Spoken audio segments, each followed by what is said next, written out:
Helen, and welcome to another Life Sciences lesson. In our last lesson, we looked at the scientific method and the way in which scientists work through a problem, solving it first by asking questions, and finally by going through a very logical step-by-step process. We also said that when the scientist gets to the end of the investigation, the information needs to be recorded somehow. All the results have to be tabulated, graphs drawn, diagrams drawn, and that is what we're going to focus on today. We're going to look at the different ways of dealing with data. Now, one of the most fundamental ways that we deal with information in the life sciences, and it's certainly a way that you occupy a lot of your time dealing with data, is by drawing diagrams. So let's have a look at what makes a really good diagram in the life sciences, one that is going to get you good marks in tests and in exams. This is what a good diagram should look like. So let's go through the fundamental points of this diagram, highlighting what is most important.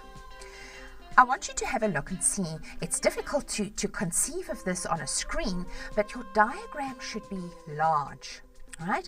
This diagram here that we have represented on the screen now should clearly occupy about half a page. And depending on how many labels and how much information you have on your diagram, half a page is the minimal size that a diagram should be. Another important point about the diagram is if you notice the way in which the lines are drawn in the diagram, we don't have sketchy little art lines, all right? This isn't visual arts. You're drawing a life sciences diagram which should be drawn with a very sharp pencil, and the diagram lines are smooth and continuous. There's no shading. If you wish to indicate an area on the diagram that is slightly different, denser possibly, or darker, you may stipple, but you should not be shading to try and get perspective on the diagram or shape or anything like that. It is a flat two-dimensional diagram. Another important thing is our labeling of that diagram.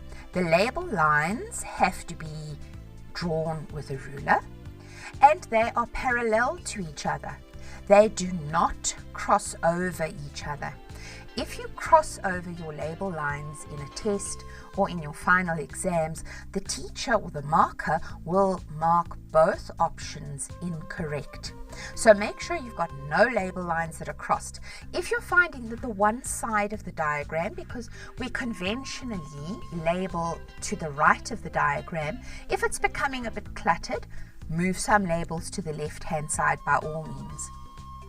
Another important point, and it's really a point to make your diagram look nice and neat, all the label lines should end at the same point, and the information or the label itself is written behind the label line, not on top of the label line. All of the labels should begin with a lowercase letter because they're common nouns. If you labeled something like DNA, then it would have a capital letter, but usually labels are with lowercase letters. And finally, what is also obviously very important about that diagram is it must have a heading. Some teachers would say they'd want you to put the heading at the top because it's a heading, not a footing, and other teachers would say put the caption at the bottom. Wherever you put it, it doesn't matter as long as it's there. It's either at the top of your diagram or here at the bottom of the diagram, and it's written neatly, it describes the diagram perfectly, and of course it is underlined. The only way you are going to learn to make really good diagrams that get you good marks in life sciences is to practice them.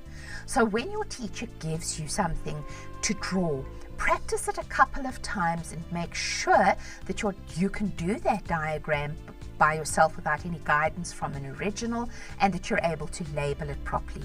You can't learn diagrams simply by looking at the picture and hoping that it will jump out of the page and into your brain. You've really got to work at it. It's a doing skill. But diagrams aren't the only things that scientists have to do. They also have to observe information and gather data. Now, data is simply information, and we have two types of information in the life sciences. We've got something called quantitative data and qualitative data.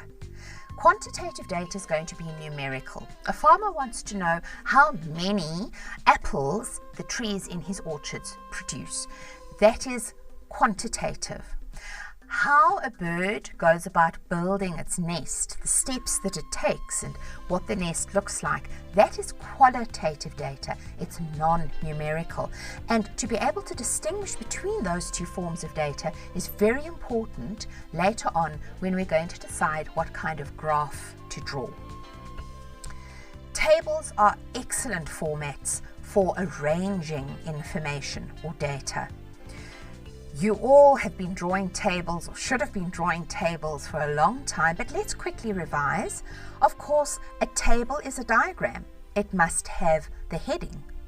The table has horizontal rows, and the information that you organize across the row, it should relate from this table entry to this table entry. There must be some reason why those two pieces of information are organized on the same line. And of course, the table also has vertical columns of information downwards. Here is a table of data that a scientist prepared showing the temperature in a pond over a certain period of time. And you can see the information, it's all very nicely organized, but look at that. It's a picture of that information, and it very clearly shows us the trend of an increase in temperature and a drop in temperature. And that is why graphs are so important in the life sciences, because we can see a pattern emerging. And when we come back after the break, we're going to start looking at some graphs in detail.